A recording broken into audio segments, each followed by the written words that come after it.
You will form an orderly queue on this side, going up to those steps. The first person will come on, they can have a talk, and they will depart by going behind the lectern and down the steps that way. Okay, so if you want to queue for the lightning talks, you will queue on that side of the room, along the wall, up to the steps. And those who have come in late, tough. Well, good morning and welcome to this session on useful primitives. Our first speaker this morning is Gabecapchuk, who's going to be talking about steganography. The floor is yours, Gabriel.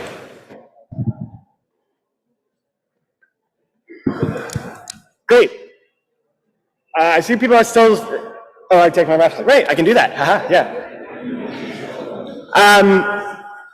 Hi, I'm Gabecapchuk. I'm really excited to be put into the useful primitives session today.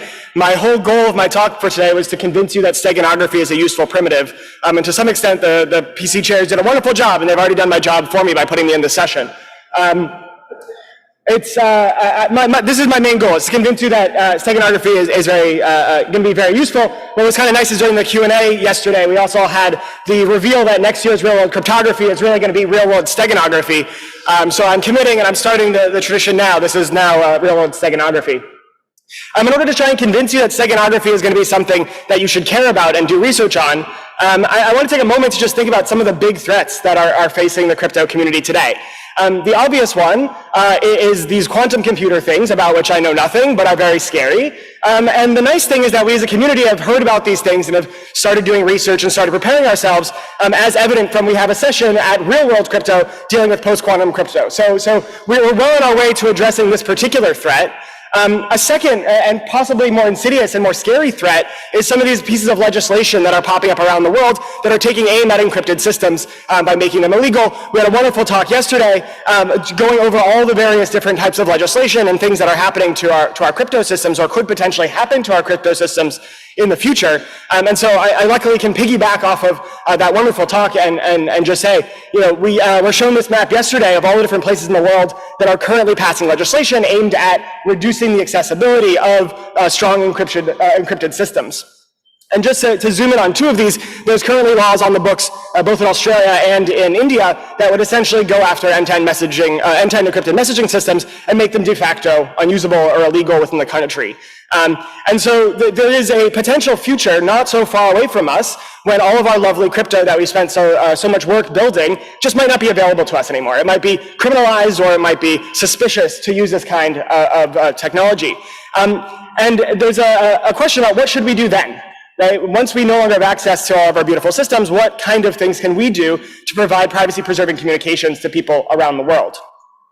And steganography should be the solution to this question, right? So for those of you who haven't thought about steganography ever, which is, you know, probably not that surprising, and probably most of the people in this room, the way that stego is supposed to work is you have two users who are communicating with each other in the presence of some very powerful sensor. The sensor is able to read all of the plain text communications that are going back and forth between these two parties, and they get to decide whether or not a particular message can go through or not, and potentially block it.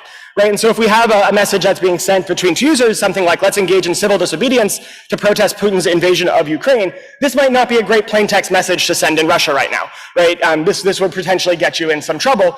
And so the idea is, because we can't send this sensitive message, instead the sender and receiver are going to send some kind of mundane message, something that actually the sender might be really happy to see their people sending. Right? So hey, so I haven't texted in a hot sec, how's your grandmother doing? Right? This is the kind of message that we really might want people to send to each other in order to have our societies function. And so the sensor might look at this and say, totally great, you should send this message back and forth. And the idea is that we're going to somehow encode this sensitive one into the mundane message, such that only the sender and receiver are able to kind of extract out the sensitive message, and the sensors none the wiser. We've studied steganography as a community for a long, long time. It formalized in the 80s, lots of amazing theoretical works on steganography. But this particular kind of steganography, where you get kind of like natural language communication, both as kind of your input message and as the output distribution, it doesn't really seem to be used in practice at all. And the kind of steganography that we do have access to is stuff like format transforming encryption, or all the wonderful work that's happening in the Tor project to get folks around censorship walls. But these aren't natural communications to natural communications, right? They fall a little bit short. If you're kind of sending something that looks like another protocol, that's not how people communicate. And so it's not really the kind of steganographic system that we might want in a potential future where we don't have access to these encrypted messaging systems. And so the question that I kind of want to bring to everybody is, do you feel ready? Should we feel ready as a community for the potential future in which pseudo-randomness itself is considered to be suspicious, right? And this is not such a far-fetched idea. We're kind of seeing various different versions of this popping up around the world, and it's something that we have to prepare for now before it's too late, right? Before suddenly everything that we're using is criminalized or suspicious or something like that. And so to kind of show you how we're doing in terms of studying steganography, here's a graph of just pulling keyword searching out of CryptoBib, the publications for steganography, and then post-quantum crypto. You can see that once we figured out that post-quantum things were necessary, we as a community really mobilized and has done a fantastic amount of work. We have a conference, right? We have a NIST standardization process. Steganography, on the other hand, has kind of just sat around and has kind of decayed down to basically nothing over time. And this is a real problem. We're not addressing one of the major threats that's going to be facing our communities in the potential future. And you might think, well, we're not doing this research. Maybe somebody else is picking up the slack for us. And the good news is, yes, people are indeed picking up the slack for us. This is pulled off of DBLP for all the publications using the word steganography. Most of these publications are coming out of machine learning or computer vision communities. And this is great. They're doing lots of work that we as a community are not doing. The unfortunate bad news is they're not particularly good at provable security. And so at the same time, there's tons and tons of papers about steganalysis breaking the exact same constructions that they're making. And so this is concerning, right? We kind of outsource this work on steganography to communities that are not used to working with the same kinds of primitives, not used to proving security, and as a result, we kind of had a giant mess on our hands, and steganography is, for the most part, a little bit of a joke. Good, so in order to kind of convince you that there's actually something interesting to work on here, not just, maybe ethically or morally important, I'll give you a quick refresher, or maybe the first time you've ever seen a construction of universal steganography. And here's how these generally work. This is kind of a riff on Nick Hopper's work from 2004. So the first step, if you want to use universal steganography, is that you pick the cover text channel, the communication channel that you would like to kind of blend in with. So for example, you might choose Bible verses if this is considered innocuous by a censor, or maybe you want something that's a little bit more politically in vogue right now and you want to send pro-Putin posters back and forth. The censor surely would not block some kind of, these kind of messages. These are a little bit hard to work with in slides, and so instead I'm just going to use emoji and just pretend the communication channel that we're looking for is a uniform distribution over all of the emoji. Right, so now that we've picked our communication channel, what do? We start to encode our message. So we're going to take our plain text, we're going to represent it as bits, and then we're going to encrypt it using a pseudo-random cipher. The result here is, right, we get each bit is, probability 1/2, 1 or 0. And now we use a rejection sampling technique to basically pick out an appropriate emoji that encodes each bit of the cipher text. Right, so I'm going to sample this dragon, I hash my dragon, and this hash function is going to have a very special property. It's going to be what's called a perfectly unbiased hash function, which means that it maps exactly half of the emoji to 0 and half of the emoji to 1. Right, so I've hashed my dragon, I find that the output is 1, great, and now I compare it to the first bit of my ciphertext, and I say, yes, 1 does in fact equal 1, so this dragon effectively encodes the first bit of my ciphertext, and I can add it to the cover text. Right, now I'm ready to move on to the second bit of my ciphertext, and all I just do is more sampling, right, so I sample something new, here I've got my avocado, I hash my avocado, and I get a 0. Right? But I look at my message, I say, well, 0 does not equal 1, so I'm going to do the rejection part of rejection sampling, throw out this avocado, and just try again. Right, until I get an exploding head emoji that encodes this correctly, and I just keep on doing this until I've encoded the entire message. Right? And it should be relatively clear why there's a kind of an exact same distributional match between the cover text and the emojis, right? Each bit was random 0, 1, and then all I did was I sampled something from that random subset of the space, right? So the distribution here is exactly the same. How do you decode? Well, in order to decode, we kind of leverage the fact that this hash function is public information, right? So the receiver can just hash each emoji, get out the ciphertext and decrypt, whereas a censor could hash all these down, but they'll just get, random 1s and 0s that they don't know what to do with. Good. So it seems like, we have this beautiful construction. It works for any distribution. You should be able to use it for whatever you want. But then when you try to use it for natural language like steganography, things start to be a little bit strange, right? So the first thing that we should do is replace this distribution with something like natural human language. right? And then once we kind of do this, we should immediately get cover text that are this kind of natural language thing.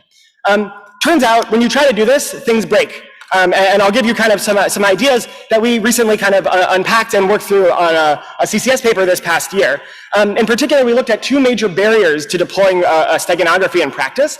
The first is the existence of appropriate samples for natural language type distributions. And the second is that a lot of these theoretical constructions from the literature have minimum entropy requirements that just simply don't match how humans communicate. We just don't have that much entropy in the way we speak or the way we write. And so we set out trying to overcome and actually design a steganographic system that kind of addressed each of these at the same time. And the first step was looking at this appropriate sampler problem. So how do you sample from natural human communication? Well, it's a little bit weird because natural human communication is not like a well-defined distribution, right? It continually updates over time. You couldn't even write it down if you wanted to. And so in some sense, the best thing that you can possibly do is approximate that distribution.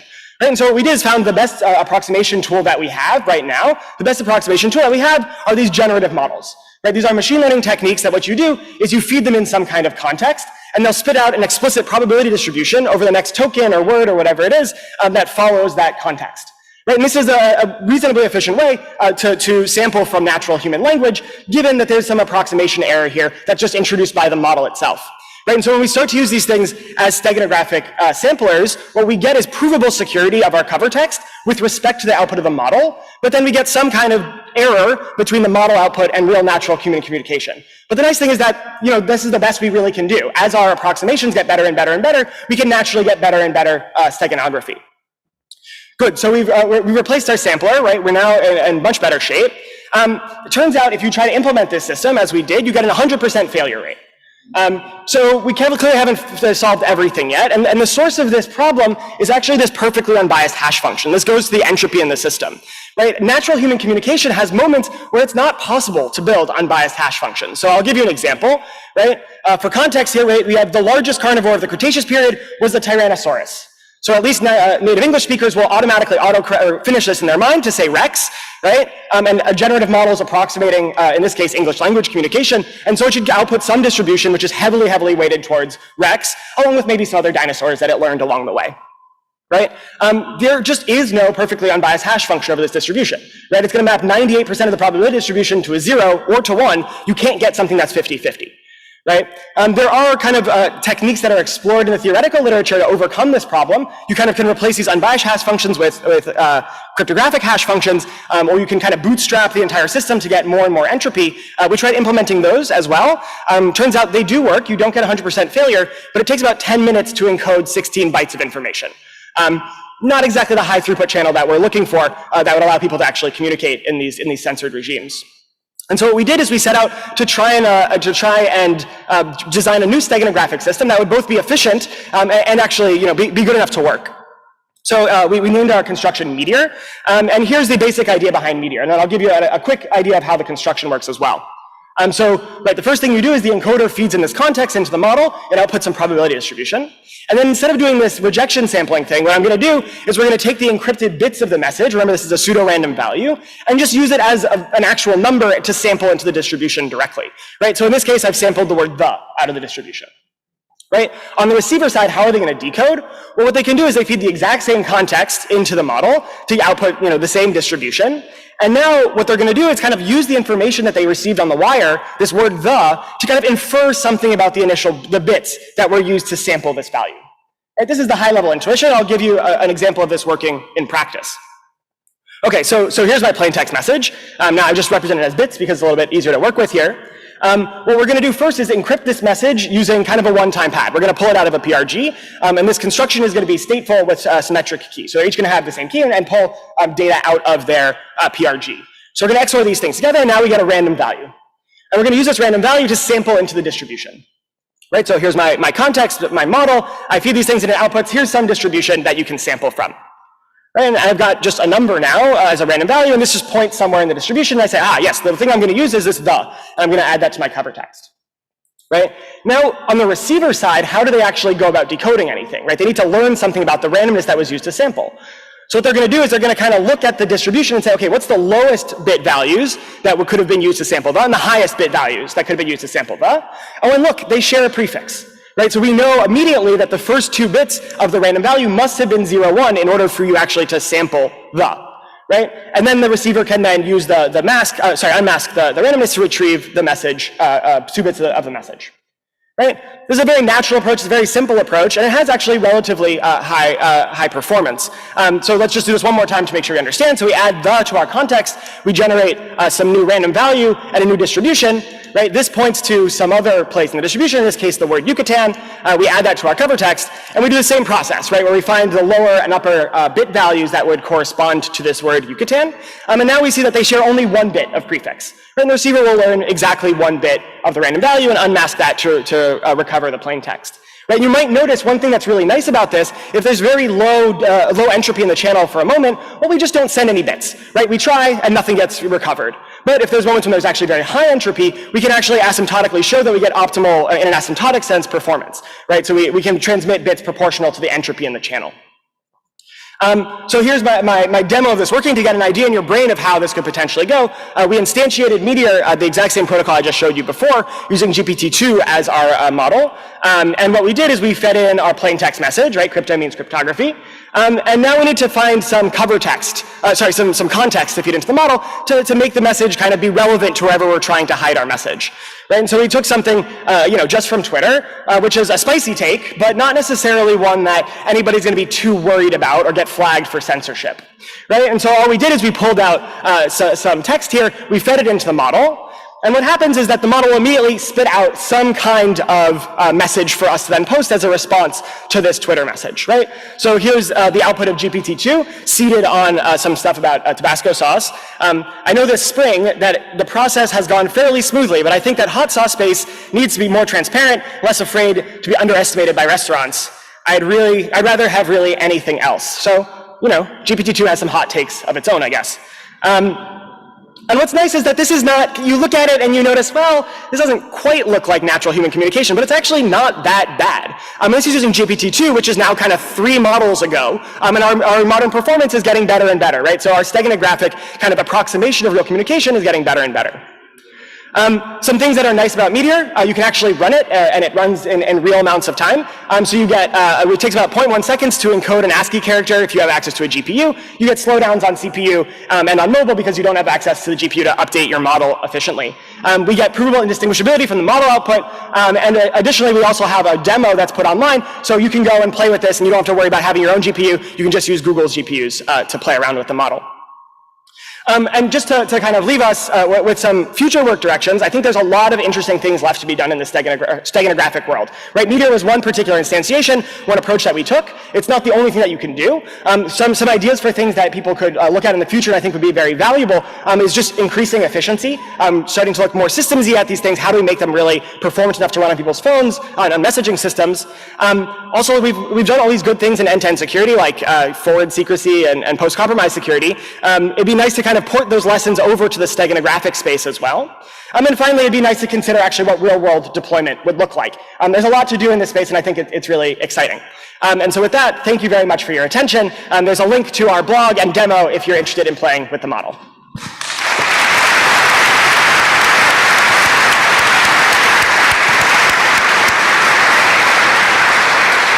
Nigel? Yeah, cool talk. So the whole thing, you have to have this key PRF thing. So both sides got to have a key, yeah? So how can you steg the key agreement?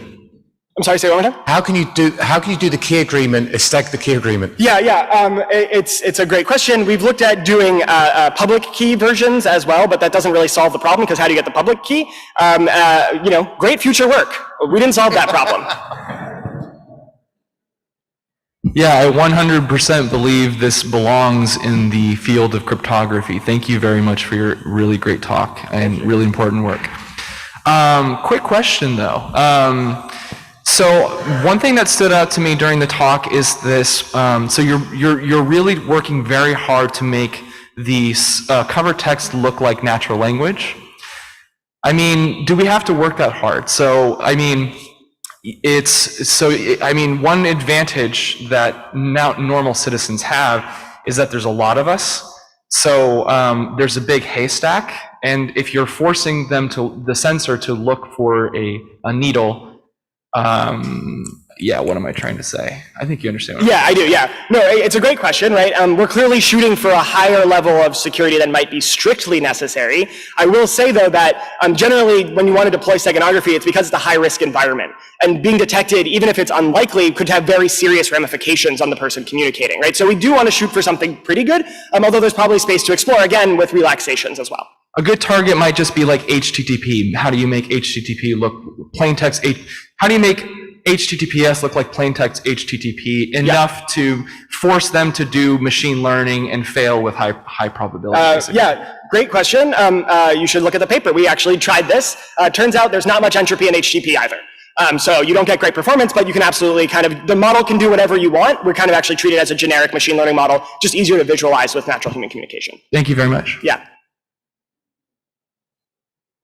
Hi, thank you for the talk. Two questions. Of course, I suspect that this is in a model, as you said, where like pseudo-randomness is banned, and so you have a sort of like willing to be active adversary that could stop your communication. How resilient is this to an adversary that looks at plain text communication, does their own classification, and changes one word out of 20 or 30 so that it still kind of makes sense, but it's not quite correct? Yeah, absolutely. So our construction is CPA-like, and therefore very, very vulnerable to malleability attacks. Again, great space for future work.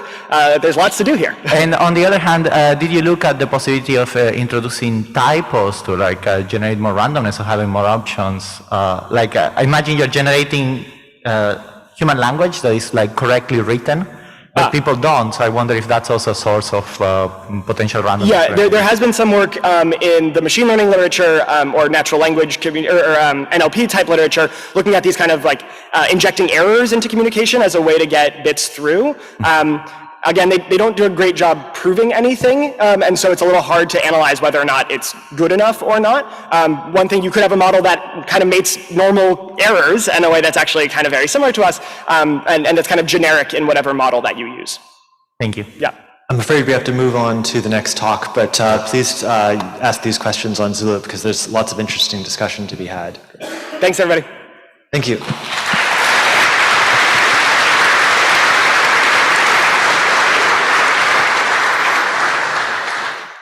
Our next speaker is Ayal Ronen, who will be talking about password authenticated key exchange. Okay. Thank you. And this is a joint work together with Cass Kremers, Moni Naor, and Shachar Paz. And I'm really honored to give this talk. It's been a while since anyone considered me useful. And before we start, and again you can see password-based key exchange, we need to get one thing out of the way. And this is why in 2022 I'm still talking to you about passwords. And I just want to clarify that we are not some kind of password fanatics. We are not pro passwords. We dislike password as much as you guys. But unfortunately for us, passwords are here.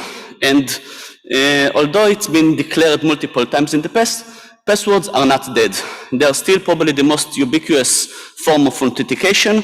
They're used in the internet and websites, IoT devices, Wi-Fi is based upon it. TLS 1.3 just completed a process of choosing a protocol to incorporate passwords inside TLS. So it seems that we are going to get stuck with them for a while, and now we need to understand what is the best way to get stuck with them. Okay. So there are a lot of different use cases for how to use password. We use them to authenticate to website, assuming that we already have a secure channel like TLS. We can use them to actually create a secure channel. This is what password authenticated key exchanges are for. And we have the symmetric one-to-one setting, and we also have the asymmetric client-to-server setting. However, we need to ask ourselves what happens in the many-to-many settings. And is it just possible to use multiple one-to-one protocols, or do we need something else? So I want to start with a typical use case, which might be the smart home network. So let's assume that we have a house. We have a computer. The computer is fully patched Linux machine. The CPU has the latest microcode updates to mitigate all of the speculative type execution attacks. All of the crypto here is constant time. So all of these side channel attackers have no no chance in actually attacking this. This is a completely fetched and completely secure machine, if one exists. Also, we have this smart lock. And this is this smart lock is able to open the front door, which we might want to do sometimes, and sometimes we might not want to open it. And this opens and closes on a command from the network. We also had this thermostat. This thermostat was bricked by the vendor because they don't provide any more firmware updates, and we need to discard it with all of the credentials still in persistent memory. We don't have any way to erase it. We also have this old tablet. This is Android 8. It doesn't have any security patch for the last 2 years, and it's a proud member of at least 8 major different botnets. We also have the router, and this router is going to be replaced next month because I'm very unhappy with my internet provider, and I'm going to try another one to be unhappy with. So they're going to get my credentials. And I also have multiple visiting smartphones. Maybe you have more friends than I, so you have them. I don't have much smartphones in my house. But as you see, there are a lot of different devices that have those credentials.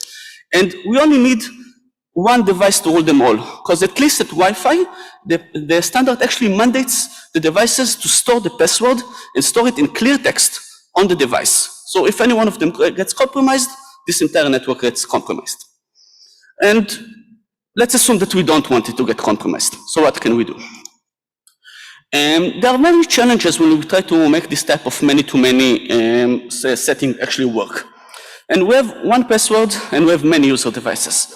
So we want to be able to have source authentication, we want to be able to understand if the specific message was sent by the router or by the smartphone or by the thermostat, which shouldn't be able to open the door. We also want to be able to revoke specific devices. For example, if we discard this thermostat, we don't want him to be able to connect to the network anymore. And the main challenge is that we have a very dynamic network topology.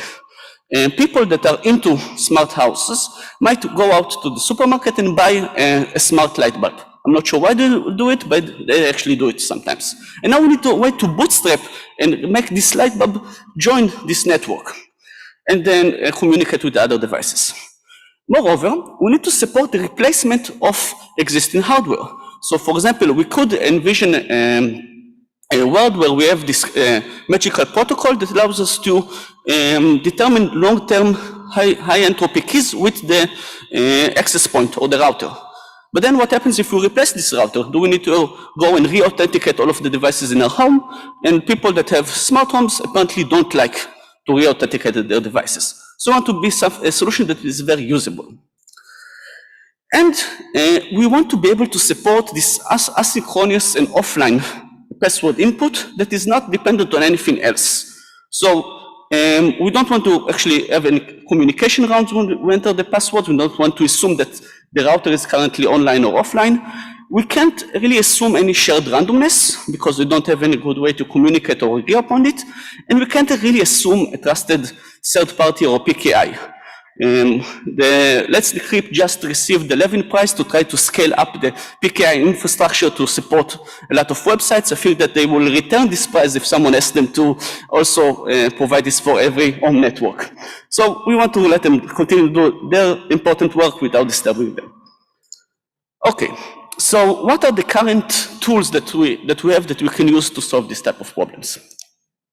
And the main tools that we talk about when creating secure channels with passwords are password authenticated key exchange. Now, they've been about for a really long time. We're talking about 30 years.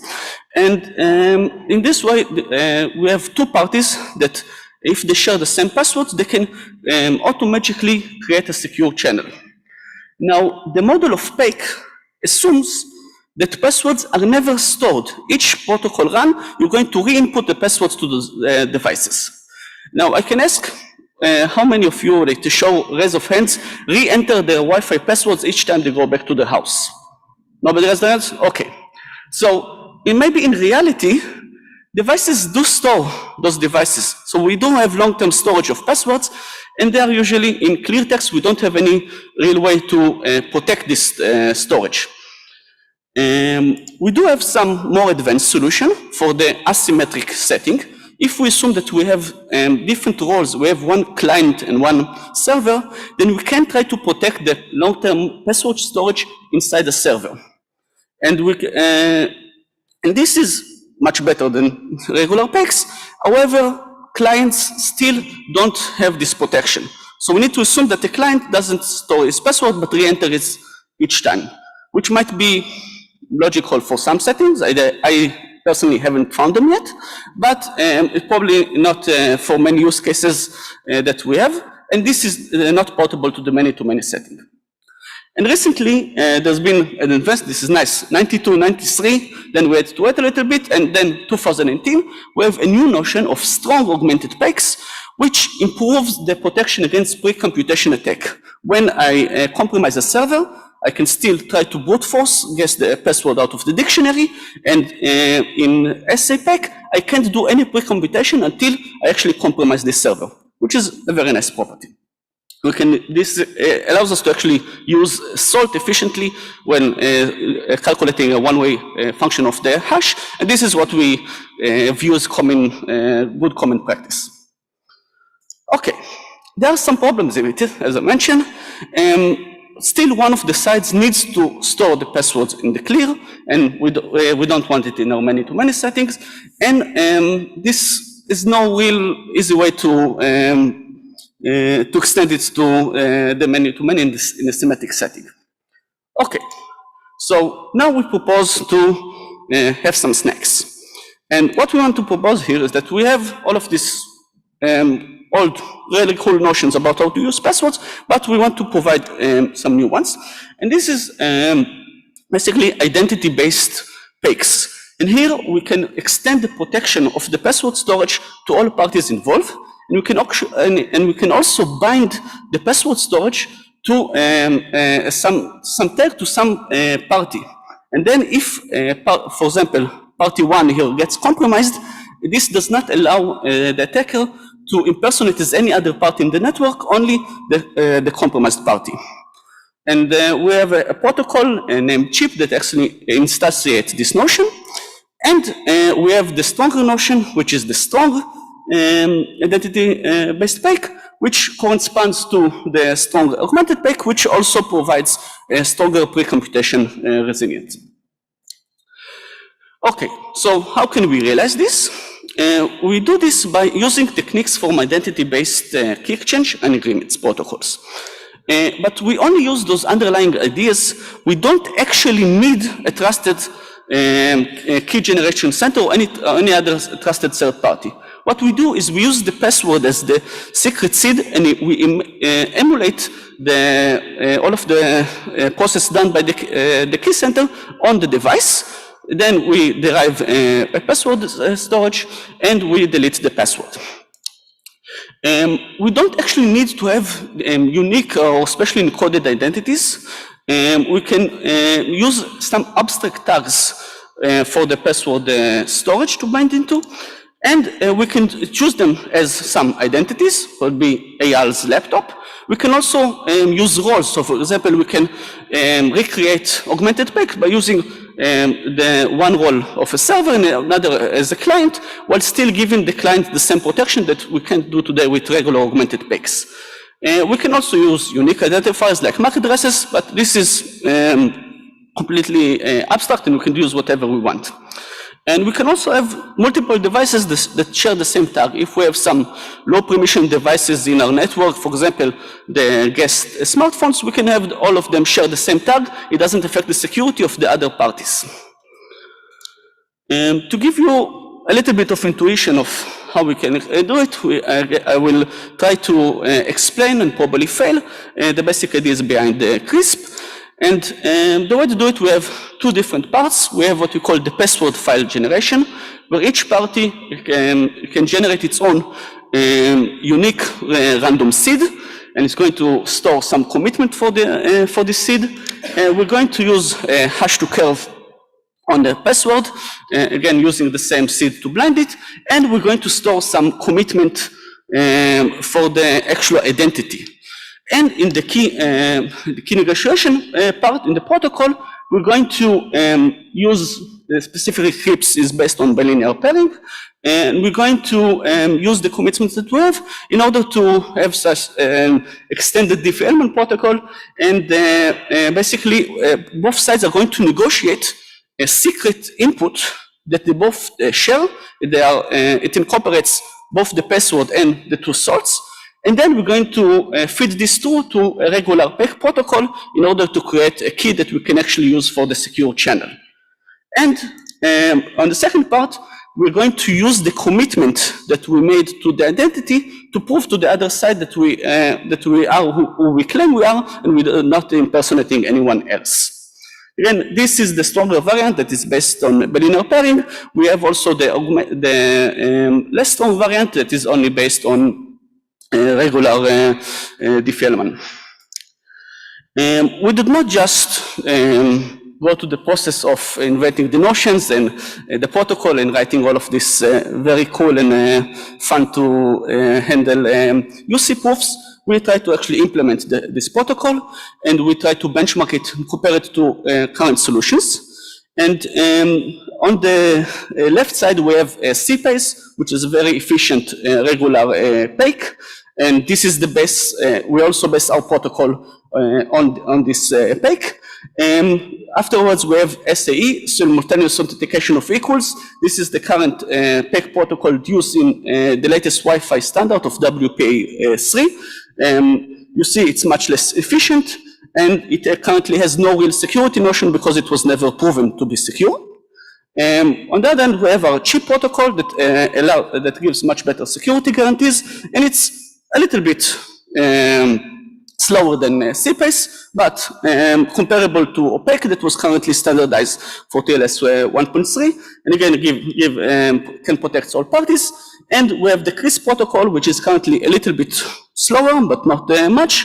And we feel that still the overall overhead is very low, and it's suitable for IoT devices and Wi-Fi networks, as it's comparable with the current Wi-Fi protocol.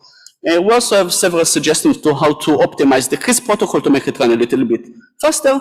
And we have the code available in GitHub if anyone wants to try to play around with it. So to conclude, we present chip and Crypts, and we provide stronger security guarantees for the password storage for all parties involved, and it works in a symmetric, fully mesh setting. We are looking to make ourselves useful, so we would like to have it standardized or deployed somewhere. If you're interested, please come and talk to us, and you can see all of the gory details and the UC proofs in the online version of the paper, and the code is also available. Thank you very much, and I will be happy to answer any questions.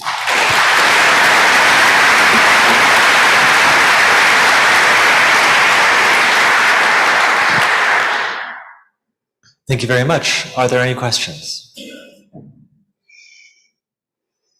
Hi, Al. Thank you for the very nice talk.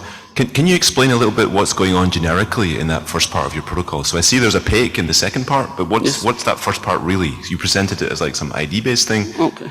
What's really going on there? So basically, we want to compute some one-way function of the password and incorporate the identity with it. But the problem is that we need to have it to add some kind of salt, because otherwise it's trivial to create a dictionary. But we can't share the salt. We can't agree upon it with other parties. So all of this process that we do around it is a way to calculate this one-way function in a way that has some structure. So when I will send you my salt or some commitment to it, you can also calculate the same output. So is it not an interactive key exchange? Yeah, basically it's partly non-interactive. Yeah. Okay. Basically, it's based on this. Hello, thank you for the talk. Maybe a follow-up question to Kenny's. So, if I understand correctly, you use the password to create a commitment to a certain identity, and then you use this commitment to run a password authenticated key exchange, right? But one of the things you promised is that if I upgrade my router, yes, then I don't have to set up all my devices again against this new router. And how would this work in your setting? Okay, so the main thing here is that after you input your password, the device forgets about it. The password is the master key. So if you replace your router, the router only stores the one-way function of the password with the, for example, its old MAC address. You can revert it. Now you just re-input the password to the new router, and you can derive the same secrets using a new identity, and then everything can works the same way as if you just replace the router when it has a new MAC address. But would this mean that any device that I authenticate could impersonate the router? If it depends if you assume that the device is honest in the second that you input the password, or if it was compromised. If it was compromised before you input the password, when the password is leaked, then everything is lost. But if it was compromised after you input the password, then it can't change its identity anymore, because it binds it to him. It cannot change its identity, but how? Okay, maybe we'll I will take this offline. Yeah. So how can we? Right. Thank you. Thank you very much. So it looks like in your slide that this is sort of a generic transformation you do ahead of a PAKE. Yes. I'm wondering, what the secret that you're feeding in seems to be much more random than the usual password. And it also seems like for some PAKEs there might be ways to do some of the PAKE work up ahead of that box to save on rounds. I'm curious if you've investigated that or if there are barriers. Yeah, so we looked at it, and there are some subtle attacks if you want to provide perfect for the secrecy, which usually requires something along a PAKE.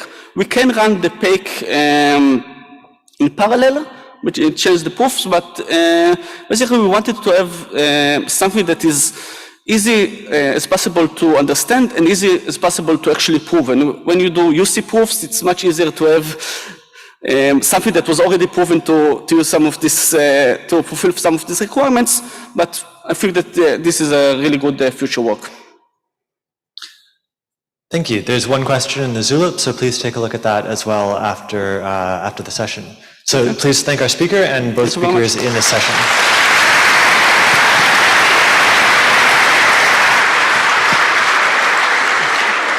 Okay, and stay where you are. We'll be moving right into our next session with an invited talk.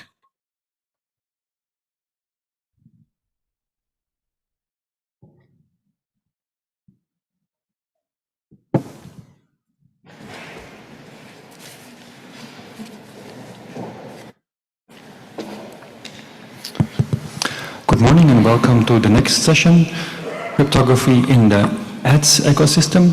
And we have an invited talk entitled Building the Next Generation of Digital Advertising with MPC by James Reyes.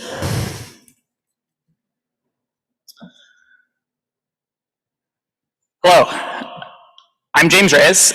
I'm the tech lead of private computation at Meta. Today I'm going to talk about private computation, which is our effort to build the next generation of digital advertising with MPC. Today's talk is going to focus on real-world product and engineering challenges that we faced when trying to bring this to market and to scale. As a caveat, this will be a very product and engineering focused talk. I'm not a cryptographer. I hope this is helpful to understand how to productionize cryptographic protocols, as well as in advancing state-of-the-art in bringing MPC to scale. So I'm going to start with a little bit of background on what private computation is, and then I'll move into the product challenges we faced when we have tried to bring it to the advertising market.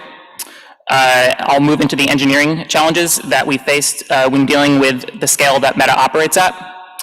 And then I'll close with some resources on how to learn more, as well as cryptography at Meta. All right, so what is private computation? In December 2019, 6 months after the announcement of that browsers were deprecating cookies, which are the foundation of the digital ads industry, much of the ads industry still hadn't internalized or noticed that this represented a larger shift in users' expectations and the industry. Those that did noticed that were concerned that this would completely upend their business models. There were a lot of proposals at the time. Many were from the perspective of how do we roll things back, and then there were others were much more privacy focused, but they didn't practically work well for ads use cases. Our approach was to try to deeply listen to the concerns of the industry and regulators and understand the trend. We asked, what would an ad stack look like in 5 to 10 years? And let's start building towards that now. So private computation started as a partnership between our research and engineering teams. We started a small team and set out to see whether or not semi-honest two-party MPC could scale to meet our ads use cases. We felt that this technology had the shortest time to market of the privacy tech that we evaluated. Other technologies that we evaluated were trusted execution environments and homomorphic encryption. A key decision we made was to focus on ads measurement. Measurement is about helping advertisers understand how their ads are performing. At Meta, we know that measurement is foundational to any ads business. Everything that comes afterwards requires accurate measurement to work. So that was 2 years ago. In August, Meta announced that the future of ads at Meta were privacy-enhancing technologies. And secure MPC and private computation were a key part of that. We've grown to a cross-discipline team of over 70 engineers and cryptographers, and we're still rapidly growing.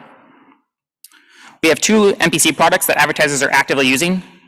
Private Lift, which helps advertisers run randomized controlled trials to get an incremental impact, to understand the incremental impact of the Facebook ads that they're running. And Private Attribution, which delivers faster results but utilizes heuristics. Everything that we've done is open source. You can see it on Facebook's research GitHub, and I'll share some links specifically to it later in the presentation. Okay, so let's talk a little bit about what we've learned as we've tried to bring this privacy-focused product to the advertising market. So we went to beta with Private Lift in July 2021. And as a reminder, Lift is about running randomized controlled trials. We targeted 175 sophisticated Lift advertisers, because Lift advertisers tend to be some of our most sophisticated clients. They understand the importance of privacy and can also take on the additional constraints that it introduces. Lift is also a great stepping stone to other measurement tools. Advertisers tend to use Lift to calibrate the rest of their measurement tools. So we interviewed our early adopters to understand more about their journey towards more private computation. Our first learning was that there is in fact interest. I see this as the inevitable feature of all of our ad platforms. Advertisers understand the value of privacy and they see private computation as fulfilling that. They expect the entire digital advertising to move in this direction over the next 1 to 5 years. So advertisers get it. That said, adoption took a lot longer than what we expected. Advertisers' primary objective is on driving sales and measuring performance. They compare private computation to existing systems that don't require MPC and thus don't have its additional constraints. A few things that they noticed that would increase the urgency were regulations forcing them to adopt new practices, other advertisers doing it, they tend to move as an industry, and more features and more accuracy that would be provided by private computation. This hasn't deterred us. The interest is clearly there. It just means it'll be a longer journey than what we were hoping. So our third learning is that more education around MPC is needed just all around. This is the first time that the advertising industry is seeing MPC. They don't know how to reason about it from a product or privacy perspective. We interacted with business folks, legal, marketing, sales, engineers, and even security professionals who had never heard of MPC. This was true both on the advertiser side and on the Meta side. As an example, on the security side, we have a very tailored setup for networking between MPC nodes, but this is different than typical open internet TLS communication, and so it required a lot of scrutiny from the advertisers that we interacted with. After our first 2 advertisers, we invested significantly in education, simplification, automation, validation, and ease of use. Okay, so that's what we've learned on the product side. Let's talk about some of the engineering challenges that we face when trying to operate MPC at scale. Before we dive into that, I want to spend another 30 seconds on Lift. So Lift is a really important advertising product. So Lift is about running a randomized controlled trial to help advertisers understand the causal impact of their advertising on Facebook. What you're producing is an aggregate statistic at the end. So if you take a look at the diagram, Meta starts by splitting the population of the relevant population into a test and a control group. The advertiser is providing the relevant sales. And then you're producing a mapping of test and control group to the amount of sales within each group. And when you have that, you can do statistical analysis on it, like performing a t-test. And that gives you a causal impact of the ad that you're trying to run. So how do we do this in private computation? So the first step is private record linkage. So you perform private record linkage on advertiser and meta records. This gives you a list of private attributed records called a spine, which we use downstream to simplify the calculation. This is a variant of private set intersection. Neither party learns anything about the other's information or records during this step. Second, you apply a function in MPC called an attribution rule. You do this on the private records you just generated to produce private attributed records. The main attribution rule, as an example, is a timestamp comparison. So you just want to ensure that you're only measuring the sales that occurred after an ad was shown. Finally, you aggregate those private attributed records and anonymize the results. So for instance, you might use some kind of k-anonymity threshold or differential privacy. And again, we use MPC in this step. This is all open source. If you're interested, I'll have the links at the end of the presentation, but you can see it in the bottom left of the screen. It's just a little tiny. And fb.me/PCS. So private record linkage is highly complex. The most complex problem to solve is that you often have multiple records that map to the same unit. So as an example, you might have like multiple records that map to the same person. On the right-hand side is the protocol that we've built to solve for this. It's open source. We have a paper out about it. You can visit the link in the bottom left of the screen to see more about it. So you have many-to-many mapping in this scenario because you have multiple records that map to the same unit, or the same record mapping to multiple units, and you have to find a way to pick a mapping. You have a number of different ways to do this. You could use waterfall logic to prioritize certain records, certain types of records over others, or you could use an algorithm that offers partial or split credit amongst the different records. Any algorithm that you develop has to support sharding. Meta's scale requires that at no point in your algorithm can you have everything on one machine. It won't fit. For a single record, private record linkage, this is simple. You just use the same sharding or hashing algorithm on either side, and then you just make sure that everything maps to the same shard. But for multiple records, you have a different definition of what a match means, and so you can't assume that they're all on the same shard, and you have to set up cross-shard communication, and this can be complex and slow. The different use cases that we have to support in ads means that you end up with a proliferation of custom protocols to fit each different use case. This doesn't scale. The development of each of these can take up to a year. The cryptography is complex, the debugging is hard, and you're dealing with really sensitive data, so you have to be really careful. As a result, we're developing a new generic record linkage framework that can be extended and reuse components across the different use cases. Last but definitely not least, the quality of the records can vary wildly depending on the advertiser. The information on either side is changing rapidly. You can't just compute it once a month. You have to do it every computation.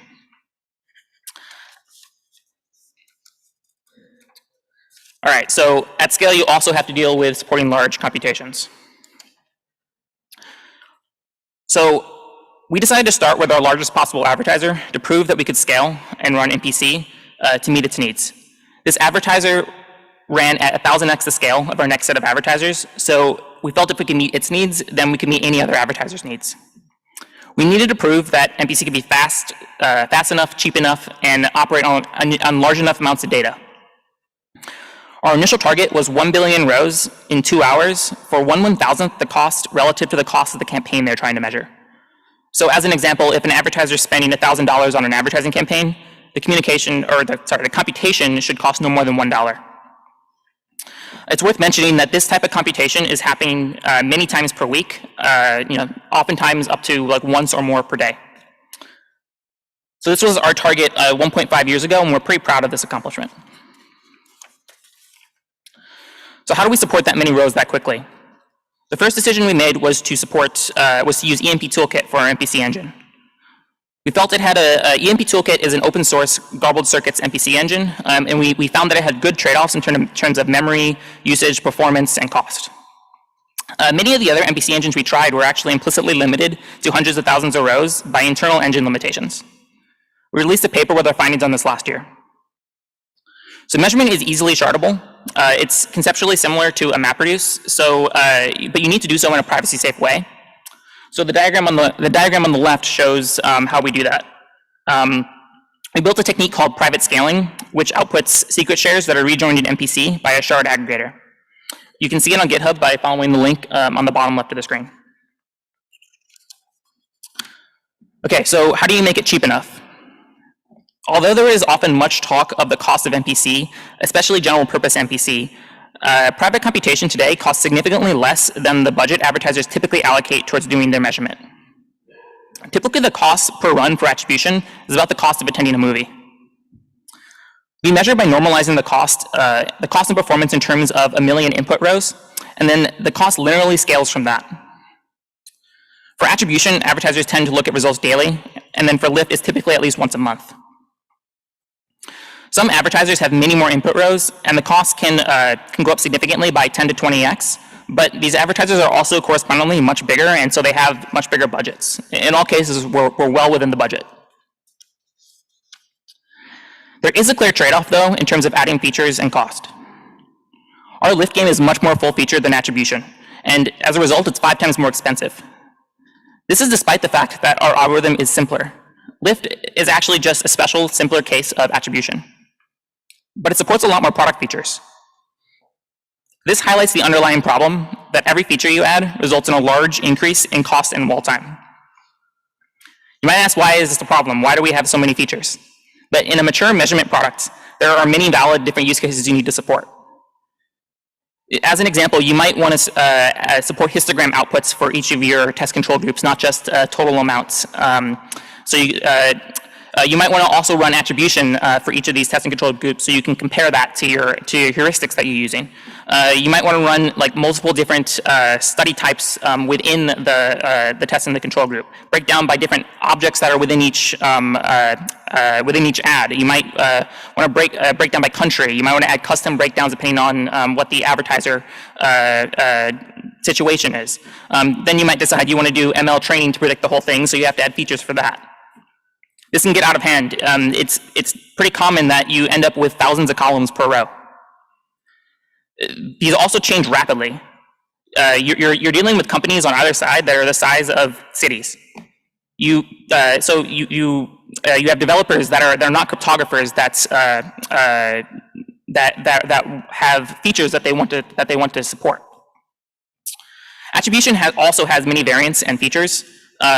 We expect as we add them, the cost and the performance of that will also go up. So how do we address that? Our plan is Private Computation Framework. Private Computation Framework is our general purpose MPC engine. Version 2 switches over from an EMP toolkit based backend to a meta-built backend. This new MPC engine is fast. Some key features, we're switching from garbled circuits to secret sharing protocol, and has a standard library of features that the developer can use to improve performance, such as ORAM. As it results in a 100x reduction in network usage, a 4x increase in performance, netting out as a 30x reduction in cost as compared to EMP. It's fully open source today. If you go to the bottom left of this link at the bottom left of the screen, you can see it. We're working on a white paper, and it'll be production ready by the end of this half. A few key design principles we took when we built this. The first was a protocol-independent front end. This allows non-cryptographers to iterate rapidly and add and remove product features as they wish without redesigning the underlying protocol. It allows us also to make back-end optimizations without affecting the front end. And allows us to add in new protocols later for different use cases. We focus a lot on developer ease of use as well. So developing MPC applications is hard.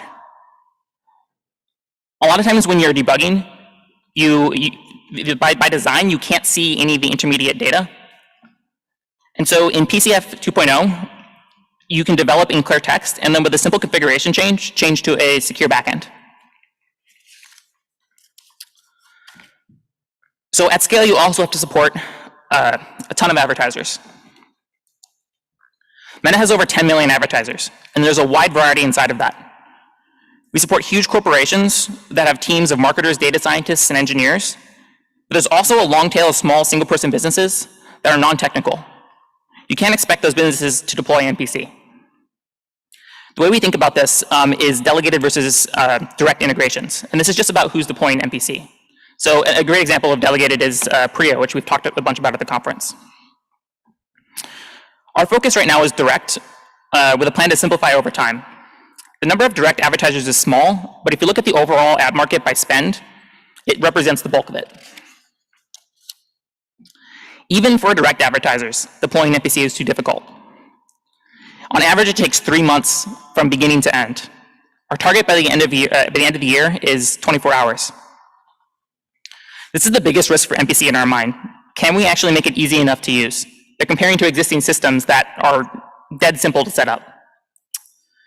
We've made lots of improvements. We've improved from 6 months to 3. A lot of this has been education and process and some of the things I mentioned before. We shipped a one-click UI last week, which we hope will lead to significant improvements in onboarding speed as well. Let's spend a minute talking about what the advertisers are actually deploying so we can understand why it's difficult to deploy. The diagram on the right shows a high-level architecture for private computation. You'll notice that it's symmetric. Meta and the advertiser are running the same code base top to bottom. This is helpful for trust, which is critical both for measurement and for privacy. This is all open sourced, and it's called the Private Computation Platform. The link is in the bottom left of the screen, and I'll share it again at the end. Private computation is serverless. Measurement computation is fundamentally bursty. You need to do some calculation at some interval, and then when you're done, you don't need to do anything else. Support this, our computations are serverless. So as an example, on AWS, we deploy Docker containers on Fargate. We tend to spend up a few hundred of these per computation. A big component of our architecture is a simplified deployment. So advertisers, as I've mentioned, struggle to get everything set up, but also to maintain it. We use Terraform, Docker, and we have an infrastructure management service that now provides that one-click deployment as well as other simplified deployment tools. We also have a big data management component. So advertisers really struggle to get their data in the right format, encrypted with the right rotating key, hashed just the right way. Advertisers also struggle to collect the relevant data. Some are much better at this than others. We've had so many advertisers who go through the whole process of setting everything up, only to run their first computation and to realize that they input the wrong data into the computation. This is really hard to debug because by design, we can't see anything on the advertiser side. So we've tried really hard to make this simple and automated with lots of validation and tooling along the way. Although our focus right now is on direct integrations, here are some ideas we're exploring for delegated integrations. So we're excited about the idea of an MPC consortium. Centralized services are great for accessibility. You just throw your data to it and you get your results. But of course, with a classical central service, you don't preserve the privacy of the data when you do that. We think a consortium running MPC could thread the needle and provide sufficient guarantees on privacy while also improving accessibility. We're also excited about the idea of what we call partner integrations. Advertisers are already delegating their commerce and measurement needs to third-party services. They tend to trust these services. So as an example, if you're running a storefront, you might use Shopify. We're exploring systems that allow advertisers to continue to leverage those existing integrations and just add MPC on top. We're excited about the idea of managed MPC as well. So the idea here is to separate the infrastructure deployment from the data security. There's difficult privacy and security trade-offs in each of these, but we're excited for the promise. All right, so these are the links. I hope you can see them now. So it's all open source. The first link, private computation solutions, you can see how lift and attribution work by following that link. The second link, private computation platform, fp.me/pcp. Our new MPC engine, you can find that private computation framework at fp.me/pcf. And you can learn more about how record linkage works. That open source tool is called Private Identity and is at fp.me/PID. I'm not going to go over each of the areas that we work on privacy tech at Meta. As you can see, there's a wide diversity of them. And we're hiring for a variety of open positions on any of these teams. So if you're interested, feel free to reach out. And a quick plug, we have a RFP out right now. So we're eager to continue our collaboration with faculty and academia. We recently published details about this RFP. We're awarding 10 research grants for proposals in the privacy-enhancing tech space. For more info, go to research.fb.com. The deadline for submissions is April 20th. If you want to learn more about private computation, I'm here so you can ask me questions, or you can contact me at jlreyes@fb.com. Sanjay couldn't be here today, but if you want to learn more about cryptography at Meta in general, then sanjay@fb.com. Okay, any questions?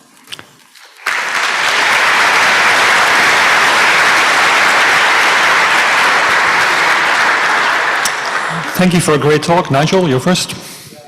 It's really amazing, really, really cool. Great to see this deployed. So just to understand your security, MPC is about separation of, So you're separating between the advertiser and you, yeah? That's correct. And so the first thing is you had garbled circuits because that's a two-party thing. How are you doing the secret sharing with just two parties? How are we doing the secret sharing? Sorry, I didn't hear that. So you said you've moved to a secret sharing based engine? Yeah. But with two parties, how are you kind of doing that? How are you? Yeah, so we actually have a white paper that's going to be out with this in like the next month or two. I am not a cryptographer, so I can't get into the details. Also, I don't want to misrepresent anything that's going to be in the white paper. So let's chat, and I can send you an email with the white paper when it's ready. Cool, but well done, really cool. Thanks.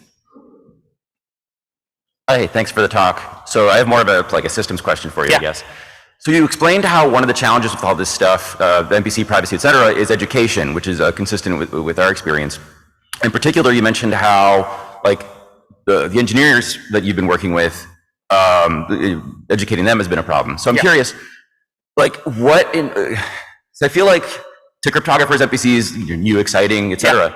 But to cloud and distributed systems people, they kind of go oh, it's an external dependency. All right, so what in particular is conceptually hard here for people whose bread and butter is distributed systems? I think I mean, there's a product and an engineering perspective on that. I think from a product perspective, I think because you're operating in a space that has a lot more constraints because of the computation and performance and cost, you have to figure out how to introduce those constraints to the user. But from a systems perspective, I'd say it's the cost and the performance again are much higher than operating in the clear, and so you have to figure out how to not run into the limits on the amount of containers that you allocate on AWS and GCP, and so cost and performance is definitely a challenge. It's also it's a different paradigm. So it's you can't just take your existing system and then just expect that you can use it as is in MPC. We're actually rebuilding everything from scratch, and so we're incorporating a lot of learnings from our production systems into this system, and so there's just a lot of work to do. I hope that answers the question. Yeah, it does. Thanks. Yeah, we have some Fargate war stories too. I'll find you later. Thank you. Hi. So the ad ecosystem has issues with opacity, where users don't know why ads are shown to them, or where they cannot see or correct their data. And in this case, you mentioned that our advertisers are already having difficulty with correctly implementing what they want to do, where debugging is very difficult. So With MPC, how will this affect opacity and how will you prevent discriminatory targeting? Sorry, can you repeat the first part of the question? I didn't hear that. How does this affect the opacity of the ad ecosystem for users? I think that's yeah, like, you know, ads and user perception is a whole bag of worms. But MPC, I'd say, is I'm not really sure that like you're providing better guarantees to the users, but like I think that, you know, what we have seen is that it's hard enough to explain to developers. I don't think that you're going to be able to explain this very easily right now to users, and so I don't know if we have an answer to that. I think it's really like you got to start somewhere, and I think it's, you know, developers, the industry, regulators, and it's also not like. It's not like there are so many, you're predicting what the world's going to look like in 5 to 10 years. So I think there are different competing visions for that. And so it's not a very clear answer, but short version is we don't know. Is it something Meta is paying attention to? Definitely paying attention to, not private computation specifically. With the combination with MPC, like, is there any part of your research group that looks at that at all? At Meta, there's definitely teams that do that. We're focused more on like the distributed systems and, like, you know, protocol side of things. But I can definitely connect you with folks who are working on that. I just like don't personally have their names off the top of my head. Yeah. Thank you. Yeah. Final short question, I hope. Yeah, it's short. So I'm very happy to see that Meta is working on privacy enhancing tech. So I just wanted to ask if you are considering any methods to transfer ads to the client in an oblivious way, such that Meta would not be able to know if a client got an ad or not, like oblivious transfer or something of that sort. So, like transferring to like the client, like the device. Yes. Yeah. So one of the things that was on the slide of areas at Meta was federated learning and like federated analytics, and so so it's not. I don't know if it's exactly what you just described, but I think it's the same blog post that talks about MPC being, you know, the future of ads at Meta. It also talks about on-device work as well. So yes, there is on-device work as well, and that's kind of the competing visions for the future that I alluded to in the last question. Right. Thanks. Yeah. Okay, thank you very much. We're running out of time. So there is also a question in Zulip, but I guess we can take that offline in Zulip. So thanks again, Jim, for a great talk. Please join me in thanking Jim.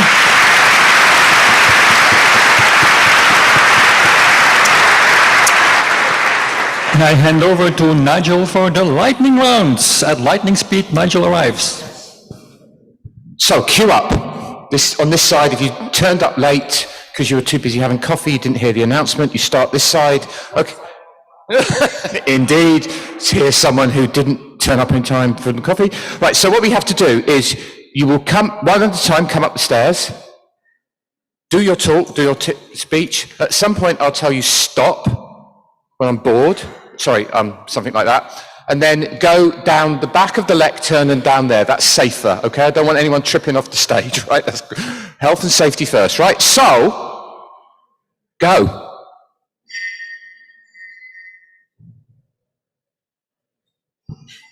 Thank you.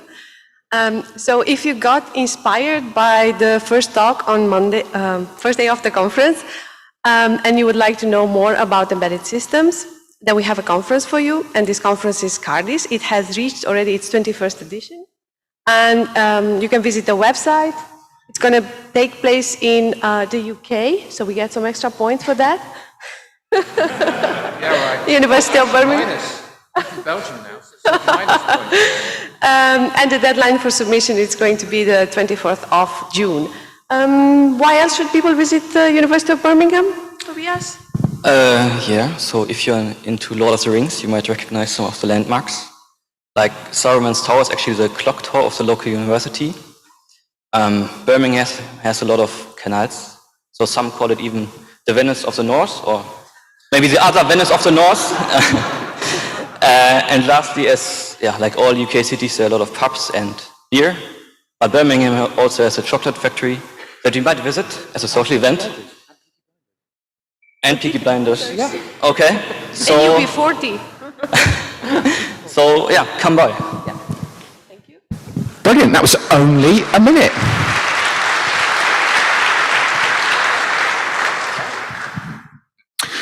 Hi.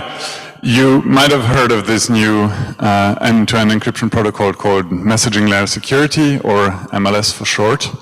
The spec is in its final phase now, and we're working on an implementation. So that is open source, of course. It's MIT licensed, and it's written in Rust. It's not entirely finished yet because the spec is still moving a little bit, but it's fairly advanced, and it's good enough to be used in a proof of concept. And the API is sort of stable. There's a lot of documentation. And so, yeah, if you're interested in that at all, if you want to play with MLS or if you want to contribute or anything else, yeah, just come and say hi. I'm Raphael. There's Conrad as well, who's in the room. Or otherwise, you can just Google OpenMLS. That's the name of the implementation, or go to openmls.tech. Thank you. Thank you very much. And go. How long? About a minute. Okay. Hello, everybody. It's nice to be back in person. I'm Filippo, and I do open source. I maintain the Go cryptography libraries. I make tools like AGE, MakeCert, YubiKey Agent. So open source is special. There are no gatekeepers, and there's no financial inertia to picking up a new project. But it's also unsustainable. This is something that most people in the room know. This is not news. A lot of people who maintain projects are volunteers or employees of big companies where the incentives don't always align. So this is not old stuff, but what's new is that companies are not getting what they want either. Companies are talking about supply chain security, and this is kind of a buzzword these days. Now, my thesis is that companies would actually pay for pay maintainers and projects if they were approached like if they could pay them like they can pay all other professionals. The businesses are in the business of getting what they want by paying invoices. So if you are on either side of these transactions, if your company wants to get a better relationship with the open source maintainers that maintain the projects you need, or if you're a maintainer who's been struggling to get companies to care and pay for them, either search professional maintainers on Google or come talk to me here. I also have AGE stickers, obviously. Thank you. Thank you very much. And while the next person's coming up, just like to say, if you're out in Zoom land and you feel disenfranchised, we will be doing another version of this tomorrow for those in Zoom land. So please tune in tomorrow.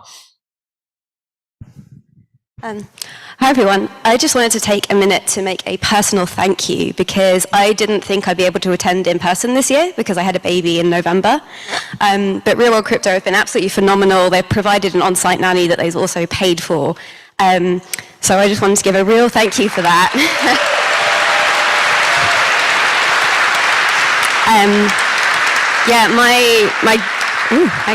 My grandmother actually worked in computing research, but she quit that job because she really wanted children. So I'm just really grateful to everyone who's made it possible for me to have more options than that. So thanks again.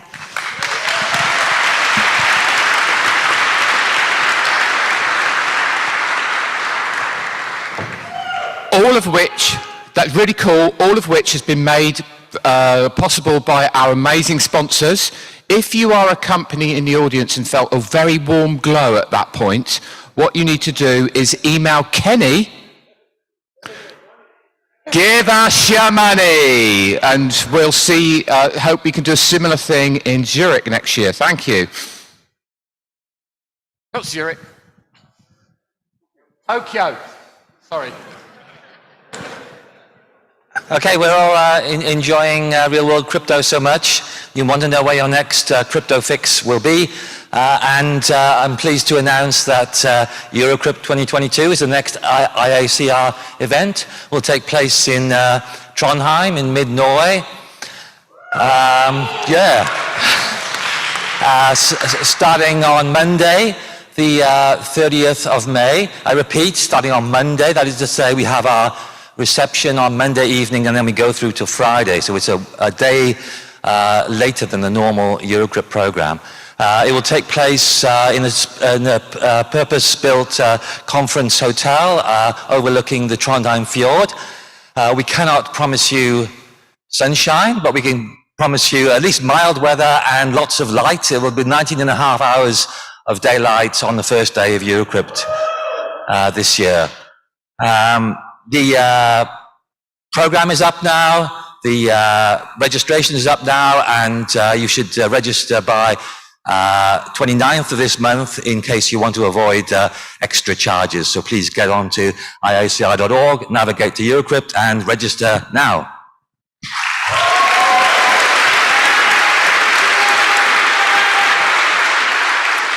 And if you've already booked your flights and you didn't realise it started on Monday evening, there are workshops on the Sunday and Monday to turn up to. Very interesting ones you should go to. Hey, hello, I'm Yalan from Protocol Labs. So maybe you remember in 2019 we launched DRUN, so the Distributed Random Beacons. It's an open source software which is run by the League of Entropy to provide a network of nodes providing public verifiable randomness. And it's seen great adoption with at least one user who's still using it nowadays. And it's pretty cool because it's using pairing-based crypto, and that allows us to bring in the coming months time lock encryption to the network. So if you want to encrypt something as a gift for Christmas, you'll be able to do that around August, hopefully. And we are still looking for new members to join the League of Entropy. So if you want to, provide a public service with public verifiable randomness, just, say hi. And I also got DRUN stickers. Thank you very much. And go. How much time? About a minute, yeah. Good morning, Amsterdam, and good middle of the night for some of the folks joining remotely. Get excited, this is a hiring pitch. I'm David Skenazy, right, thank you, and I work at Google. I'm building a team to work on Mask, which is a technology of proxying on top of Quick. The idea being that we want to change how web browsers kind of access websites in such a way that websites can no longer see the IP address of the client to use it as a tracking vector. So if you want to learn more about this, feel free to come and grab me. I'll be around all week. Or if you just want to tell me that I should feel bad for writing protocols in C++, that's also fine.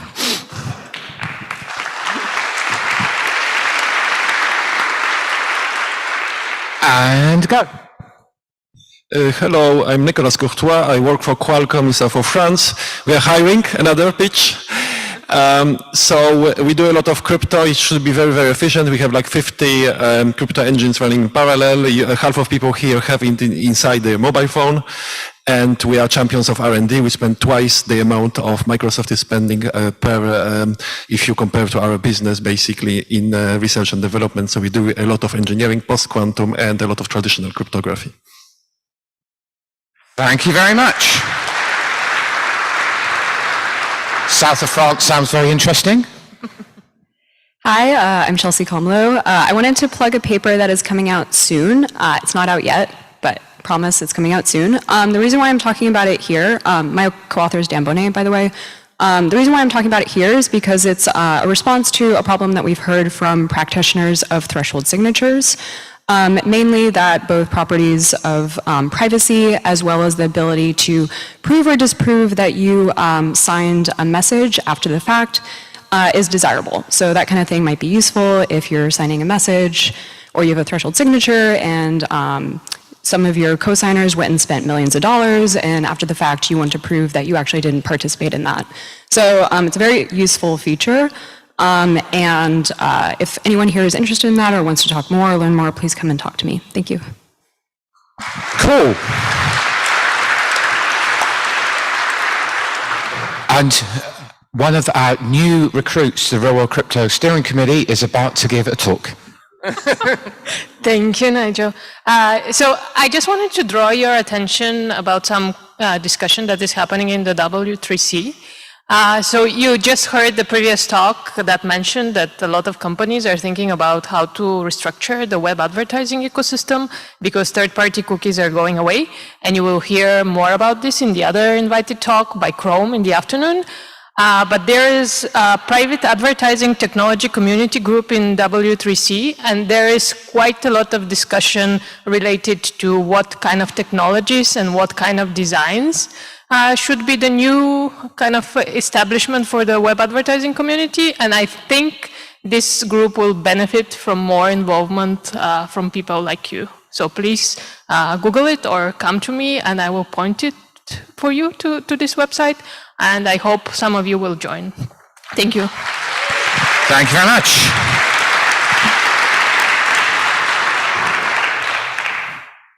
You've just screwed over my counting. You know that, don't you? Oh, God. All right. You can have a long time now. We won't. This was not a planned attack. So my name is Paul, and I'm here with my colleagues Marisara, Jack, and Gerald. We're part of NCC Group's Cryptography Services team, and we're hiring. We're hiring for remote workers. We're hiring for students, for internships as well. What we do is that we're essentially lucky to be entrusted by many of the bright people in this room to perform security reviews of their solutions, so that is implementation and protocol reviews in cryptography. In the past, we have done public work for companies like Zcash, like Google, like WhatsApp. So it's always pretty interesting. We also get a pretty good amount of time to do research. So I would really encourage you to come to us and come talk to us. And yeah, any other four here. Thank you. I'm going to help Nigel by staying on stage for 30 seconds or something. So there's a lot of people in this room. Yeah, so I'm Jack. I work with NCC, but I also run a website called CryptoHack, which I know like 10 people in this room have heard of. Maybe there's more. Yeah, so I built the website because I didn't know much about cryptography, and in the process I learned a little bit about cryptography.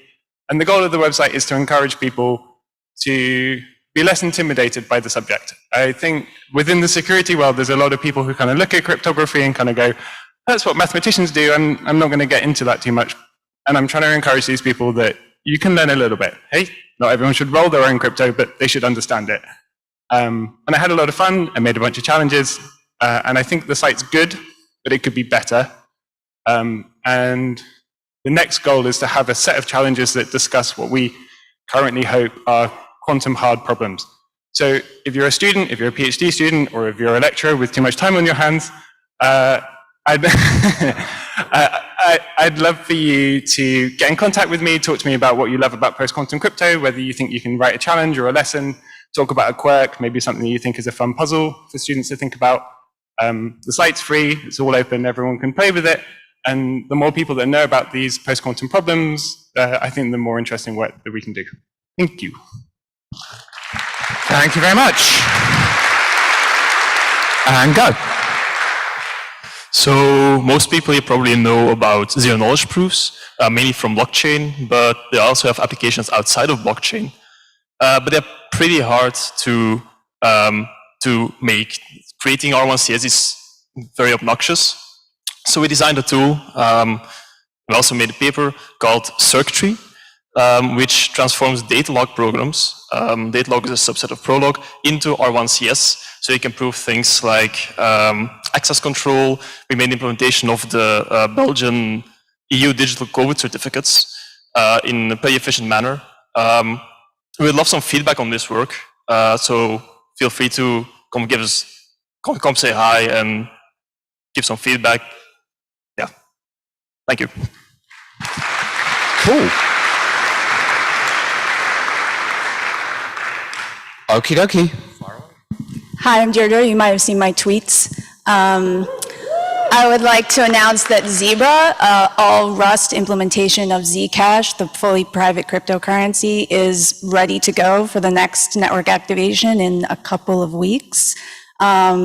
It's been 2.5 years in the making, and it's pretty ready to go. All the old Bitcoin parts are rewritten in async modern Rust in many modules. If you have anything that is Bitcoin-like, you might want to look at some of our code. Second, I would like to talk about Frost, which is a work with Chelsea Comlo.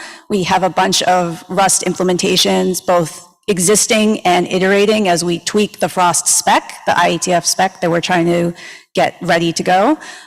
So we have code if you want to look at that too, and work with us to make Frost on your favorite curve parameters to make sure that we are fixing all the edge cases that we found to make sure everyone is doing the kind of same thing where appropriate. And 3, I have a podcast with my co-host David Adrian, who's now at Chrome, and Thomas Pachek, called Security, Cryptography, Whatever, and it talks about all the things that we've been talking about today, and if we've been talking about at Hacks, about secure software, secure cryptography, and sometimes football. Thank you very much. If you aren't following the Twitter commentary, you really should be following the Twitter commentary. It's one of the highlights of Real World Crypto every year. Okay. Hey folks, I'm Jason. For the last couple months, I've been fixing a lot of problems in the Linux kernel random number generator, which is essentially amounting to a rewrite. And I've now handled a lot of the easier, low-hanging fruits, the obvious problems to fix. And the remaining things to fix are numerous, but not so obvious on how to do. So there are things like what to do during early boot time when there's not a lot of entropy. Have we collected enough entropy? There are questions to answer. How often do we reseed then? Is jitter on embedded systems a real thing? There are other issues like entropy extraction in the interrupt handler when we don't have enough CPU budget to do real crypto. What do we do there? Interesting questions. There are these questions of entropy estimation, which is kind of a flawed notion, versus a Fortuna-like scheduler and the complexities associated with that. We got to answer whether state compromise is even an interesting, real problem to solve. Sponge constructions. Anyway, there are a lot of things to work on without super obvious solutions to. So if you have any interest in these, or even if you have a strange opinion on it, please find me and hassle me with opinions, arguments, anything. I'm just trying to collect some ideas. Thanks. Cool. Thank you very much.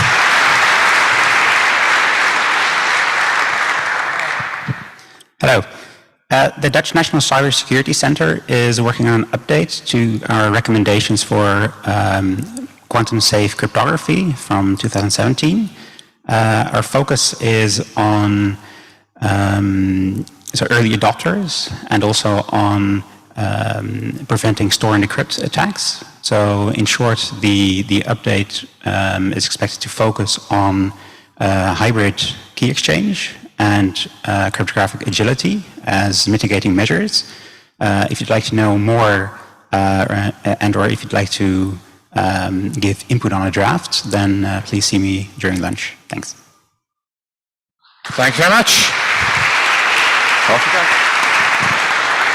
So this is another sort of excruciating come to my workshop.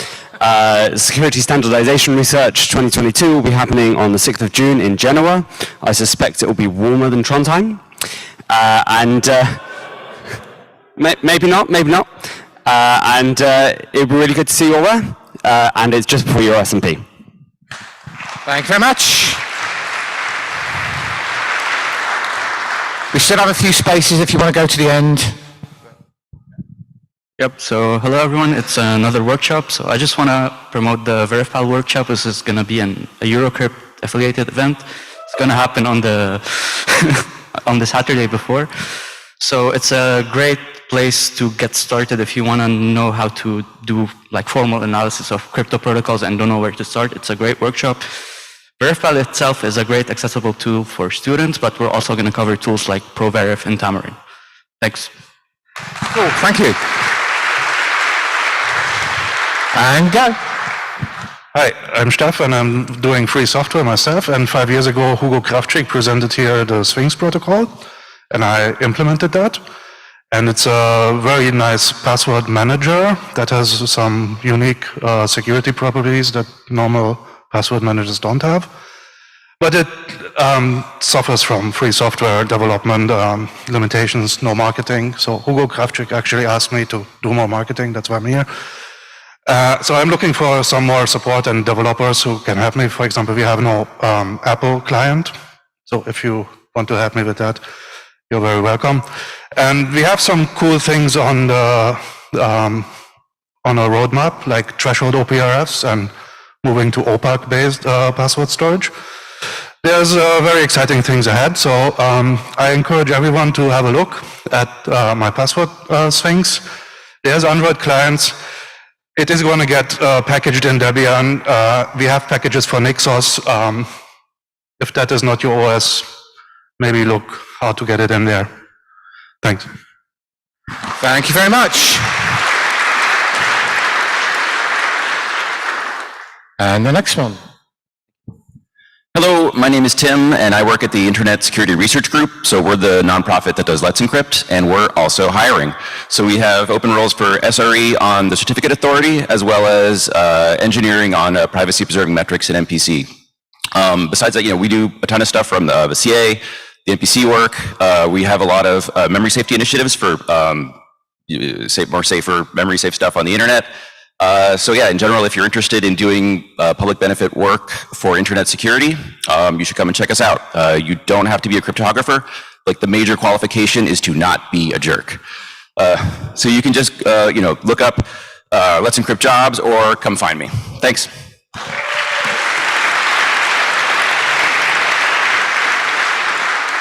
I'm not sure if that last requirement has ruled out half of cryptography, but anyway, there we go. Hi, I just wanted to plug very quickly, if you are interested in Rust and interested in cryptography, there is the awesome Rust cryptography list. It is a curated list of Rust crates. We try to keep it updated. We try to keep it reflecting just high quality crates. You can find this at cryptography.rs. We also have the Rust Cryptography Interest Group, which is linked at cryptography.rs. We're very friendly. If you have any questions, if you're interested in Rust and cryptography, please come by. Thank you very much. We have our penultimate, well, sort of penultimate speaker. Hi, I'm Daniel, and I've been working on using cryptographic primitives and differential privacy to use the trust mediating capabilities that you get to separate incentive structures in mechanism design and mechanism learning. So if you're interested in discussing applications of different cryptographic new developments and like how you get from trust separation to incentive separation, come talk to me, because it's like a bit more complex. You have like larger layers of games, but you can get some interesting stuff done and fulfill some assumptions in economic games. Thank you very much. And over to you. Hi everyone, my name is Julie. I work on the Go programming language team at Google, and we're hiring for cryptography and security engineers that know Go, so if you're interested, please come talk to me. Thanks. Wow. I feel slightly old because not only do I now have to learn Go, but it seems like Rust is quite popular and also Prolog. Oh my God, it's going to be... Anyway, there is another tradition we have. Kozik is recruiting. Old timers go this, yeah, okay, yeah. Kozik's recruiting. We're the biggest crypto group in the world academically. We have like 100 people working on all sorts, from hardware to privacy stuff to, we did a block cipher at some point that you might have heard of. So I would, so if you're interested, there's loads of people from Kozik here. It's a really cool place to work. It's in Belgium, the home of cryptography. So, and that's it. Now time for lunch. Nigel? Thank you, everybody. Thank you for all the speakers, and we'll do a bit more tomorrow.